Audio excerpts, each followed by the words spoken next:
ఎంత కష్టం ఉండే. ఎవడన్నా తెలంగాణని మాట్లాడేవాడు ఉండనా? అసెంబ్లీలో అక్కడిక్కడ కాదు, అసెంబ్లీలో కూడా ఒక ఆయన పాపం ప్రణయ్ భాస్కర్ అని వరంగల్ ఎమ్మెల్యే ఉండే, ఏదో విషయంలో ఆయన మాట్లాడబోతే, తెలంగాణ అని మాట్లాడబోతే, తెలంగాణ గిలంగాణ జాంతానే మాట్లాడదా, ఏది అసెంబ్లీలో తెలంగాణ అనద్దు అని నిషేధం.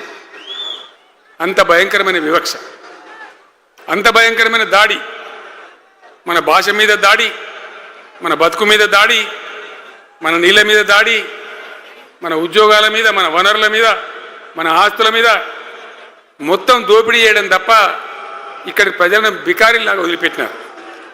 రైతాంగం ఆగమాగం అయిపోయి చెట్టుకోలు గుట్టకోలు అయిపోయి, ఇంత ఎస్ఆర్ఎస్పి కాలువ ఉన్నటువంటి మెట్టిపల్లి, జగిత్యాల, సొప్పదండి ఇట్లాంటి ప్రాంతాల నుంచి కూడా దుబాయ్కి, బొంబాయికి వలసలు. పాలమూరు జిల్లా అయితే భయంకరమైన వలసలు.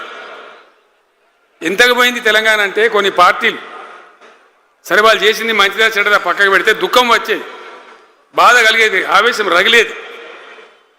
మహబూబ్ నగర్ జిల్లాలో 100కి 90 మంది యువకులు వలస. బతకానంటే బతకపోవాలి, ఆడ బతుకు లేదు. ఉన్న ముసలోళ్ళకు, ముడిగోళ్ళకి ఇంత డబ్బులు వాళ్ళు పంపిస్తే కంట్రోల్ బియ్యం కొనుక్కొని తిని బతకాలి. అందులో కొంతమందికి అందకపోతే కొన్ని పార్టీల వాళ్ళు మేమేదో గొప్పతనం చేసామన్నట్టు గంజి కేంద్రాలు పెట్టేది. గంజి కేంద్రాలు గుండెలు రగిలి, నా తెలంగాణ గంజి కేంద్రాలు అంటే ఎవడో గంజి పోతే బతకాలన్నట్టు అంత అధ్వాన స్థితికి తెలంగాణ దిగదార్చిండ్రు. అది కాంగ్రెస్ ప్రభుత్వం కావచ్చు, టీడీపీ ప్రభుత్వం కావచ్చు. తీయటి పుల్లటి మాటలు చెప్పుడు తప్ప కసుకేటి నీళ్ళు తెచ్చియలే, మంచినీళ్ళు ఇయ్యలే, కడుపు నిండా కరెంట్ ఇయ్యలే, ఏది లేదు. అంత పట్టిదే గ్యాస్. మాట్లాడు, చెప్పుడు, మోసం చేసి పోవుడు.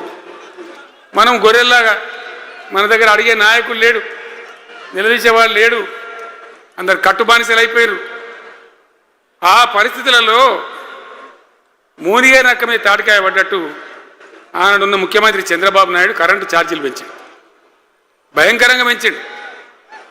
తెల్లారి నేను ఒక ఉత్తరం రాసిన, నీ కరెంటు ఛార్జీల పెంపుదల వాపసు తీసుకో, లేకపోతే ఈ సమైక్య రాష్ట్రంలో మాకు న్యాయం జరగదని నేను ఉద్యమానికి పోవాల్సి వస్తుంది, తెలంగాణ కోసం కొట్లాడాల్సి వస్తుందని చెప్పి రాష్ట్ర ఆయన తీసుకోలే. కొంతమంది రైతులు పాపం పోరాటానికి వచ్చింది. మీరు కొత్త వాళ్ళు చూడకపోవచ్చు కానీ చాలా పాత వాళ్ళకి తెలుసు. పోరాటానికి హైదరాబాద్కి వస్తే నిరసన తెలపడానికి పట్టపగలు 11:30 గంటలకు బషీర్ బాగులో ఇష్టం ఉన్నట్టు విచ్చలవిడి కాల్పులు జరిపి చంపేస్తే 3 రైతులు అక్కడికక్కడనే ప్రాణాలకి చచ్చిపోయారు.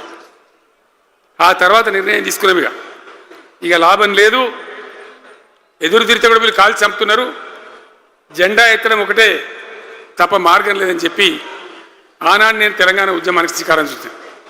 ఎంబడ ఎవడు వచ్చినా సరే రాకున్నా సరే ప్రజలున్నారు, యువకులున్నారు, చూసుకుందాం దేకలేంగని చెప్పి